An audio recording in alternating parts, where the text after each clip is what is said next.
This presentation is called Dream Big. It's all about taking the time to consider the options you have for future jobs and careers, and then breaking down the steps needed in order to reach your career goals. So before you can think about what kinds of jobs you might be interested in, it's important to do a little bit of personal introspection. The more you know about what you're interested in and what you're looking for, the better prepared you'll be to make an informed decision about what type of job or career might be right for you. It's important that you think not just about what you want to do in life, but what you're already good at. What skills do you have that you can build on to turn into a career? What kind of things motivate you to get up every morning to put pants on? When I was in high school, my big dream was to become a pastry chef. But after thinking about it for a while and trying to write essays for culinary school applications, I realized that baking was more of a hobby and less of a passion. Take a minute to pause this video and either write down the answers to these questions or seriously think them through.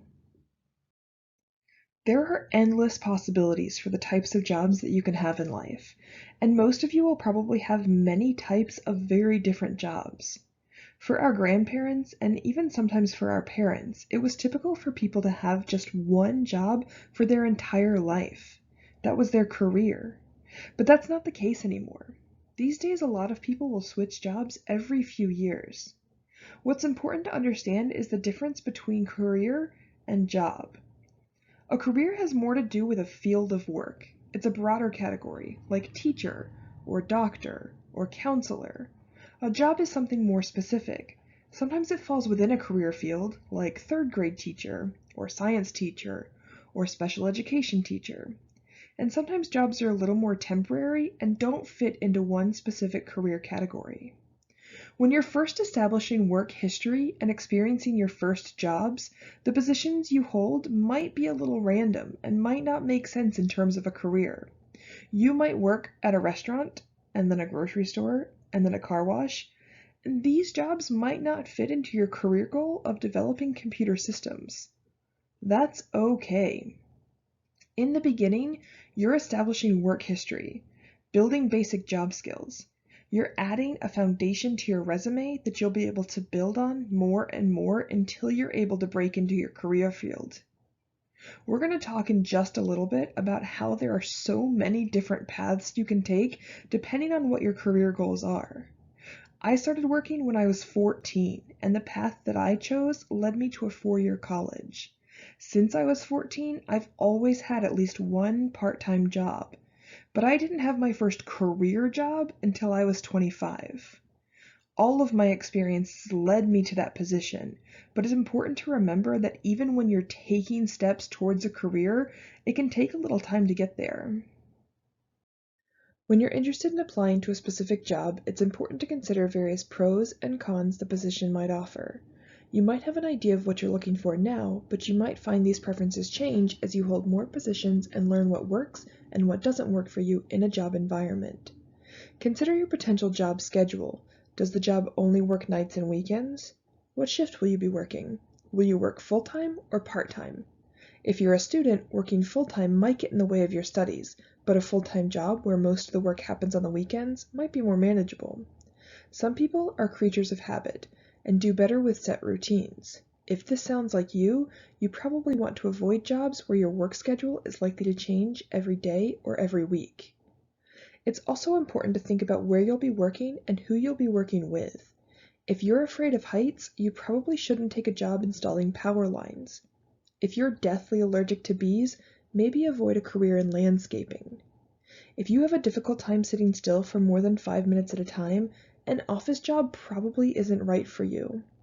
This is a good time to go back to that brainstorming you did at the beginning of this video and really think about how your interests and skills align with the position you're considering. You also want to think about where the job is located. A 30-minute commute might not sound that bad, but if you're spending an hour of every day in the car or on a bus, you might get tired of that pretty quickly. Think about where you feel the most comfortable. What types of settings and work environments help you do your best work and make you feel the most creative or productive? Now think about the job that you're considering, where you'll be working every day. Does it make you feel uncomfortable? It's one thing to be nervous about something that's new or unknown. That's normal. But it's another thing to feel completely alien or out of place. That's something you'll want to try to avoid with a job. You're going to spend a solid amount of your time at work each week. Think about who you might be spending that time with. Do you prefer working alone or on a team or crew? Will you interact with people face to face every day, or will most of your conversations happen by email or video chat? For some people, work is a very social experience. They enjoy office culture and taking part in staff events, and they're friends with their coworkers. For others, work is a time to get things done so they can then go home and be social. You also want to consider the relationship you'll have with your boss or supervisor. Will that person be hands-on in your training and development as an employee, or will they just be someone who assigns you work and offers guidance from afar? When you interview for a job, you're not necessarily going to meet with the person who will eventually be your direct supervisor, but you can use the interview as a time to gather more information on how the business is organized, while also getting a feel for office culture and patterns of interaction. We're going to talk more about this in our next few slides, but a huge consideration when thinking about a new job is the amount of money being offered. Will you be an hourly employee or a salaried employee? If you're hourly, do you have a set number of guaranteed hours each week or each month? How often will you get paid? It's a beautiful thing to get a giant paycheck at the end of each month, but it can be really difficult to budget that out for the next 4 weeks until you're paid again. On the same page, figure out if the job is offering benefits. Most full-time positions will offer some sort of benefits package to the employees, but few part-time positions do. Benefits can include medical insurance, dental insurance, vision insurance, life insurance, paid time off, both sick days and vacation days, disability, retirement, and more. Some jobs will list these on their job postings, while others you won't find out about until the interview process or until you've been offered a position. There are a lot of factors that go into how much you get paid for the work that you do. One thing to note here is the difference between hourly and salaried employees. Hourly employees get paid based on the number of hours they work. They have a set hourly wage, like $13 an hour, and their paycheck is calculated by how many hours they work in a specific pay period. The more or less they work, the more or less money they take home. If an hourly employee works more than 40 hours a week, they are paid overtime, which is often more than their hourly wage. A salaried employee is someone who makes a set amount of money each year, like $30,000 a year. You can take that amount and find out how much that person makes per hour, but they don't get paid more or less based on the number of hours they work. Salaried positions generally come with more benefits, but also more expectations. Also, not all salaried employees qualify for overtime payment, so if they work more than 40 hours in a week, they're essentially working for free. The amount of money you bring home from a job can vary depending on how qualified you are for the position, your education, certifications, and relevant experience, how long you've been working in the field. It can also depend on where you're working. A job in downtown Raleigh might pay more than that same job would pay in Zebulon. That's because Raleigh is a bigger city and has a higher cost of living. This is especially true in big cities like Atlanta or Chicago or New York, or states in the north or on the west coast where cost of living can be much higher.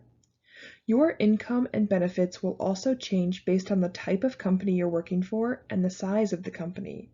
Big corporations like Amazon and Duke Energy have the ability to offer more benefits and incentives to their employees than smaller companies or local businesses.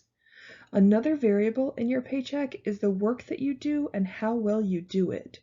A position with more responsibility, like a supervisor or a manager, is going to make more than a frontline staff position, while jobs that put you in charge of the health and safety of others also make more.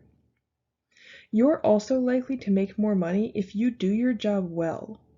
Some jobs offer performance bonuses and incentives based on how well you're meeting their expectations or if you're exceeding their expectations. Take a look at these positions. How much do you think someone in these careers makes each year? Are you surprised at all by the salaries listed here? These are average salaries for mid-level employees in each of these career fields. So someone who's just starting in the field might make a little less, and you might expect to make slightly more or less based on your location. This information comes from Payscale.com. The website has information on different careers, expected income based on location, job satisfaction reviews, and average salaries for popular companies based on your chosen job. You should check it out. Now, I'll be the first to admit, I was not the best high school student. My grades were bad, but college was presented as the only viable real option. Now, I eventually ended up going, I graduated, and I got my degree, and I'm here now, so I guess you could say it worked out. But then there's people like my mom who didn't finish college, and she ended up on the radio for 20 years, and that was her childhood dream. Now, these are two really specific examples, but they go to show that there are different routes and different lanes for different people. So today, that leads us to our question, is college really the best option?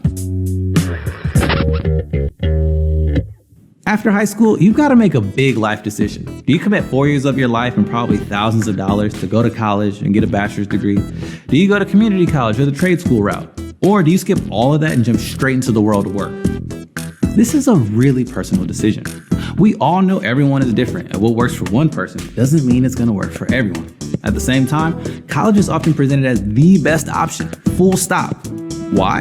Because like it or not, a college degree has become the ticket to access a middle-class life. It's not your grandparents' economy anymore. Back in 1950, a high school diploma could get you a solid, good-paying job. You could go work on an assembly line, save money, and even buy a house. My mom was telling me about, I don't know if he's my grandpa, my uncle, some dude from back in the day, and he was a butcher straight out of high school, and he was able to buy a house and retire like it was nothing. Today, not so much. Most of the factory jobs have gone to other countries where labor is cheaper, and the good-paying careers that exist now are more complex. So employers, a college degree screams, you can trust me, I'm skilled. I worked hard for 4 years, and if you hire me, I'll work hard for you too. College is now more popular today than ever before. In 1940, a little over 4.5% of the US population aged 25 or older had completed 4 years of college. Since then, it's been a steady climb upward. Now that number is just shy of 35%. That's more than 1 out of every 3 people. Now, that's all great, but you're gonna have to pay for that college degree. Do you know how much that is these days? I mean, seriously, it's ridiculous. The average cost to attend a private college is over $35,000 a year. That makes in-state public college look like a bargain at $10,000 a year. Now, yeah, there's financial aid and scholarships, but depending on what your pockets are doing, that could really hurt you. College wasn't always this expensive. If you adjust for inflation, students in 1990 were paying 1/3 of what we're paying today. Maybe today's grads are at least making more money. Nope. New college grads in 1990 made around the same amount of money on average as new college grads today. That's just fantastic, isn't it? To pay the absurdly high cost of college, students are taking out loans, and that means debt. The typical student leaves college owing around $30,000, but that's just the average. For some, it's only a few thousand. For others, it's over 100,000. Eek. I was complaining about a couple grand. I couldn't imagine hundreds of thousands of dollars. Man. All right, so what are the arguments against going to college? Well, to start with, it's a risk. That debt we talked about is no joke. And it's not just a number on the screen. It takes the average person 21 years to fully pay off that $30,000 loan. That's not just an inconvenience. It can limit your ability to save up money to buy a car, buy a house, or even retire. And all the benefits you might get from that degree only matter if you graduate. When you look at the numbers, 4 out of every 10 students fail to graduate within 6 years. That's thousands of dollars down the drain. Definitely put me in that statistic. It took me 7 years to graduate, just so you know. It's also common belief that a college degree opens doors to great careers that you couldn't get without one. But is that actually true? Well, the Federal Reserve Bank of New York has been tracking this very question for years. They found that 41% of recent college grads are underemployed. That means they're working a job that typically doesn't require a college degree. So for those jobs, all that time and money spent getting a degree wasn't necessary.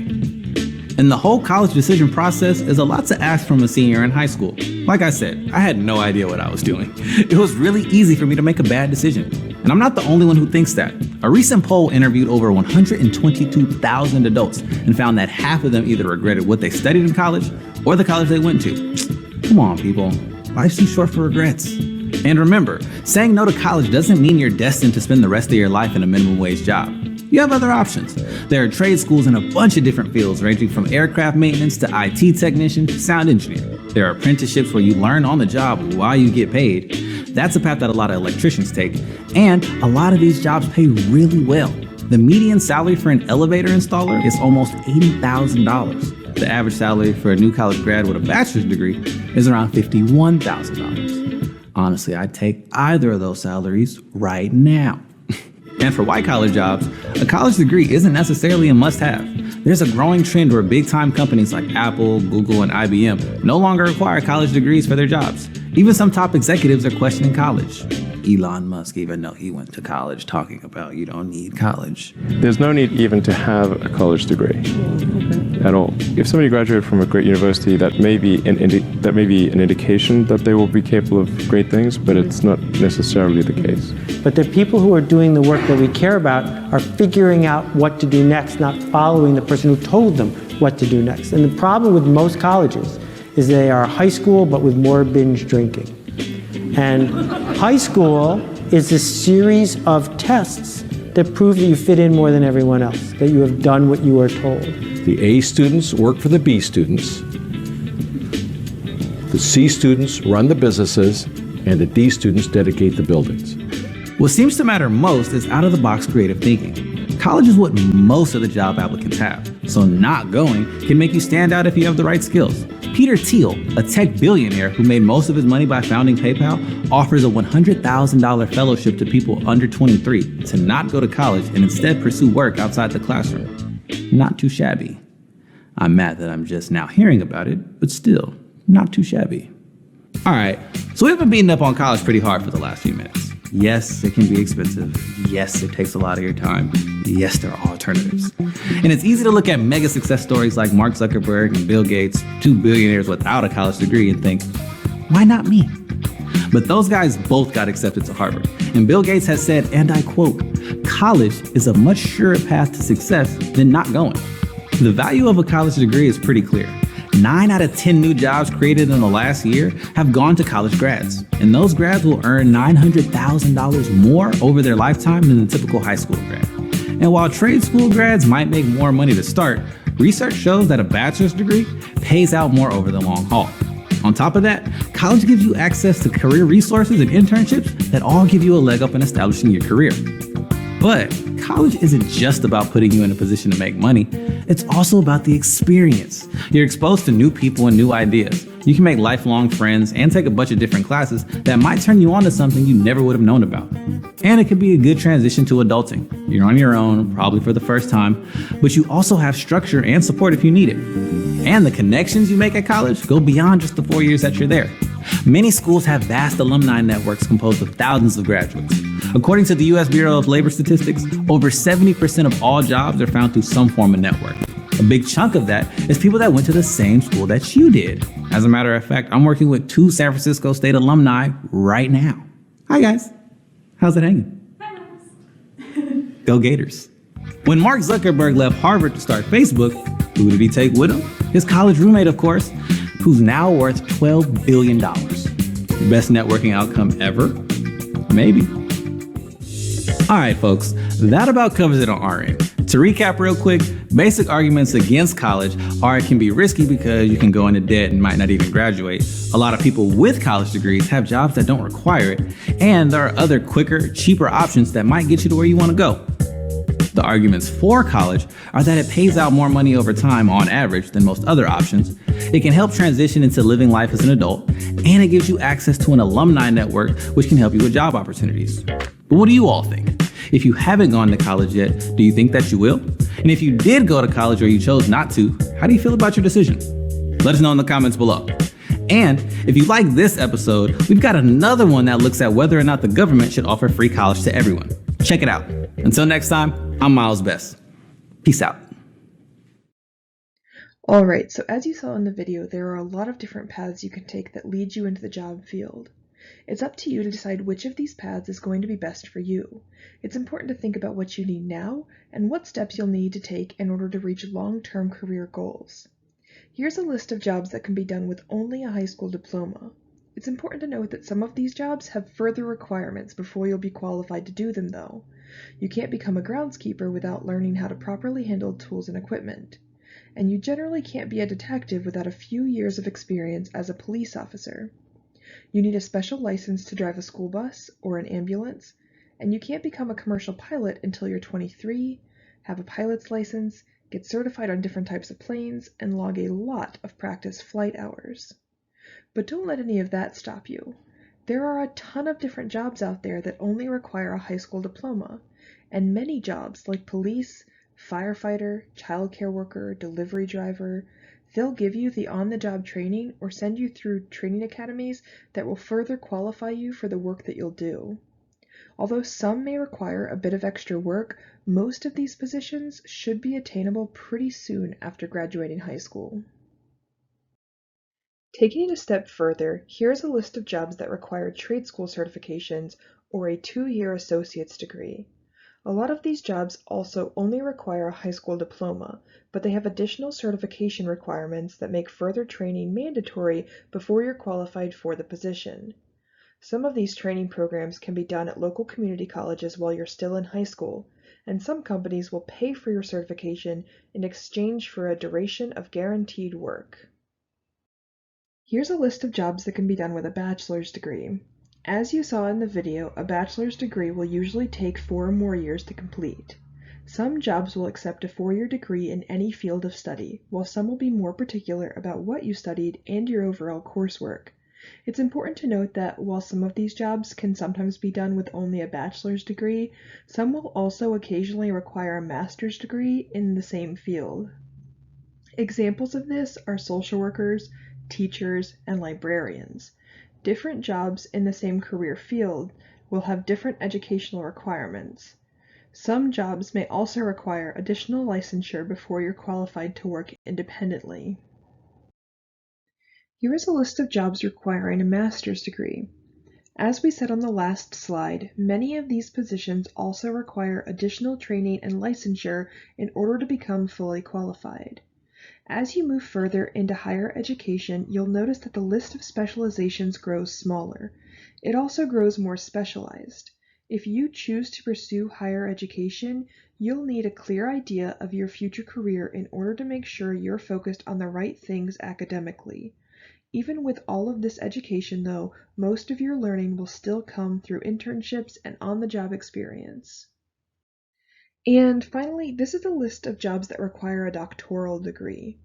This can be a PhD, like a professor or a scientist, an MD or a doctor of medicine, a PharmD, like a pharmacist, a JD or Juris Doctor, like a judge or a lawyer, a DVM or a doctor of veterinary medicine, or more.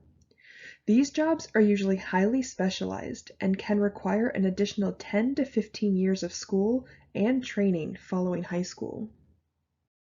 So remember, it's likely that your career goals are attainable. It might take a little bit of work, but if you're willing to put in the time and the energy, you'll probably be able to reach them. Just remember to be realistic about what steps you'll need to take and how long it might take to get there. Also remember that life is pretty unpredictable. We like to make plans and set goals for ourselves, but sometimes we run into roadblocks that are out of our control. If your plan gets thrown off track, be patient with yourself. You'll get things back on track when and if you're able to, or you might just find a new dream along the way.